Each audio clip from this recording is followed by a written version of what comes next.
एक दिन एक ब्राह्मण ने अपनी पत्नी को अपने बिना खाना खाने से मना किया ताकि कहीं ऐसा ना हो कि वह बकरी बन जाए। इसके जवाब में उसकी पत्नी ने भी उससे यही कहा कि वह भी उसके बिना खाना नहीं खाएगा ताकि वह कहीं चीता ना बन जाए। दोनों राजी हो गए।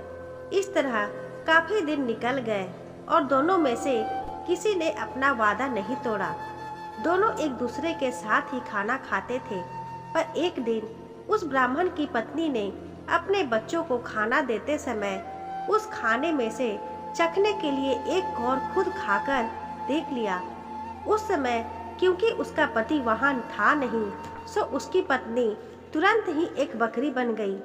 जब वह ब्राह्मण घर आया तो उसने देखा कि एक बकरी उसके घर के चारों तरफ घूम रही है। यह देखकर वह बहुत दुखी हुआ, क्योंकि वह तुरंत ही जान गया कि वह बकरी और कोई नहीं बल्कि उसकी अपनी प्यारी पत्नी थी। उसने उसको अपने घर के आंगन में बांध दिया और उसकी बड़ी सावधानी से सेवा करने लगा। कुछ साल बाद उसने दूसरी शादी कर ली, पर उसकी दूसरी पत्नी उसकी पहली पत्नी के बच्चों के साथ बिल्कुल भी अच्छा व्यवहार नहीं करती थी। वह तो उनको खाना भी बहुत कम देती थी। वे बच्चे बेचारे बहुत परेशान रहते थे। उनकी बकरी माँ उनकी शिकायतों को सुनती रहती, पर वह बेचारी भी कुछ नहीं कर सकती थी। उन बच्चों की माँ ने यह भी देखा कि उसके बच्चे दुबले होते जा रहे हैं। इसलिए एक दिन उसने अपने बच्चों में से एक बच्चे को अपने पास बुलाया और उससे दूसरे को भी यह बात चुपचाप बताने के लिए कहा कि जब भी उनको भूख लगे तो वह एक डंडे से उसके सींगों को मारे। ऐसा करने से उसके सींगों में से कुछ खाना निकल आएगा जिसे वे खा सकते हैं। बच्चों ने ऐसा ही किया। अब जब भी उनको भूख लगती तो वह अपनी बकरी माँ के सींगों में डंडी मारते। इससे उनसे कुछ खाना निकल आता और वे उनको खाकर अपना पेट भर लेते। इससे धीरे धीरे उनकी तंदुरुस्ती अच्छी होने लगी। पर यह तो उसकी सौतेली माँ की उम्मीदों के खिलाफ हो रहा था। उसके सौतेले बच्चे तो बजाय दुबले होने के और भी ज्यादा तंदुरुस्त होते जा रहे थे, जबकि वह खुद उनको बहुत कम खाना देती थी। वह उनको इतना तंदुरुस्त देखकर बहुत ही ताज्जुब में पड़ गई कि यह सब कैसे हो रहा था। कुछ समय बाद उस ब्राह्मण की दूसरी पत्नी ने एक आँख वाली एक बेटी को जन्म दिया। वह अपनी उस कानी बेटी को बहुत प्यार करती थी और उसकी किसी भी जरूरत को तुरंत ही पूरा करने को तैयार रहती थी, जिसको वह समझती थी कि वह उसको चाहिए। कुछ दिनों बाद जब वह लड़की काफी बड़ी हो गई, चलने फिरने लगी, बोलने चालने लगी, अच्छी तरह बात करने लगी, तो उसकी माँ ने उसको दूसरे बच्चों के साथ बाहर खेलने के लिए भेजने लगी।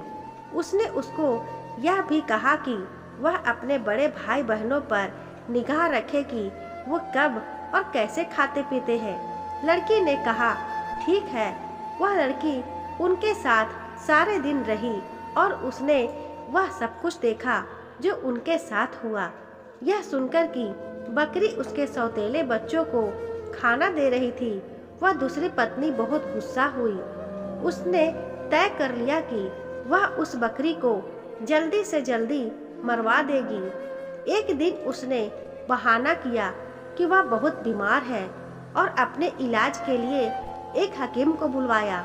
उसने उस हकीम को रिश्वत दी और कहा कि वह उसके लिए दवा के तौर पर बकरी का मांस खाने के लिए ले बताए। उस हकीम ने ऐसा ही किया। ब्राह्मण अपनी पत्नी की बीमारी के लिए बहुत चिंतित था और हालांकि वह बकरी को बिल्कुल मारना नहीं चाहता था, फिर भी वह अपनी दूसरी पत्नी को ठीक करने के लिए उस बकरी को मारने के लिए तैयार हो गया। पर यह सुनकर उसकी पहली पत्नी के छोटे छोटे बच्चे बहुत रोए। वे बहुत दुखी होकर अपनी बकरी माँ के पास गए और उसको जाकर सब बताया। उनकी माँ ने कहा, मेरे प्यारे बच्चों, रो नहीं। जो जिंदगी में जी रही हूँ ऐसी जिंदगी से तो मर जाना अच्छा है। रो नहीं, मुझे तुम्हारे खाने को लेकर कोई दुख नहीं है, क्योंकि अगर तुम मेरा कहा करोगे तो खाना तो तुमको उसके बाद भी मिलता रहेगा। मेरे मरने के बाद तुम लोग मेरी हड्डियाँ इकट्ठी कर लेना और उनको किसी ऐसी जगह पर दबा देना जहाँ उनको कोई ढूंढ ना सके। फिर जब भी तुमको भूख लगे तो तुम वहाँ आकर तुमको वहाँ खाना मिल जाएगा। उस बकरी ने उनको यह सलाह बड़े समय से दे दी थी, क्योंकि जैसे ही उसने अपनी बात खत्म की और उसके बच्चे वहाँ से गए कि तभी एक कसाई अपना बड़ा सा चाकू लेकर वहाँ आ पहुँचा और उसने उस बकरी को मार दिया। उस बकरी के शरीर को टुकड़ों में काट कर पका दिया गया। ब्राह्मण की पत्नी ने उस बकरी के मांस को खाया, पर बच्चों को केवल हड्डियां ही मिली। बच्चों ने उन हड्डियों का वही किया जो उनकी बकरी माँ ने उनसे मरने के बाद पहले कहा था। उन्होंने उसकी हड्डियां एक ऐसी जगह दबा दी जहां उन्हें कोई ढूंढ नहीं सकता था। जब उनको खाने की जरूरत होती तो वे वहां जाते और उन हड्डियों से खाना मांग लेते और उनको खाना मिल जाता। सो अब उनको फिर से खाना रोज और खूब मिल रहा था। अब वे भूखे भी नहीं रहते थे। उनकी तंदुरुस्ती फिर से ठीक होती जा रही थी। उस बकरी के मर जाने के कुछ समय बाद ब्राह्मण की पहली पत्नी की एक बेटी पानी के नाले में अपना चेहरा धो रही थी कि उसकी नाक की लौंग खुल गई और पानी में गिर गई। एक मछली पानी के साथ साथ उसको भी पी गई। अब हुआ यह कि एक मछियारे ने वह मछली पकड़ ली और राजा के रसोइये को बेच दी। रसोइये ने जब उस मछली को पकाने के लिए काटा तो उसको यह देखकर बड़ा आश्चर्य हुआ कि उसके अंदर तो नाक की एक लौंग थी। वह उसको लेकर राजा के पास गया तो राजा को भी उसमें रुचि हो गई। राजा ने अपने राज्य में यह मुनादी पिटवा दी कि जिस किसी की भी नाक की लौंग खो गई हो वह उसको राजा से आकर ले जाए। कुछ ही दिनों में उस लड़की का भाई राजा के पास आया और बोला कि वह नाक की लौंग उसकी बहन की थी। उसकी यह नाक की लौंग उसका चेहरा धोते समय नाले में गिर पड़ी थी। राजा ने उस लड़की को बुलाया तो वह उसकी सुंदरता और अच्छा व्यवहार देखकर इतना प्रभावित हुआ कि उसने उससे शादी कर ली और उसके परिवार की भी खूब सहायता की। दोस्तों, आशा करती हूँ आपको ये कहानी पसंद आई होगी। कहानी पसंद आई हो तो वीडियो को लाइक करें, अपने दोस्तों के साथ शेयर करें। चैनल पर अभी तक नए हैं तो चैनल को सब्सक्राइब जरूर कर लें।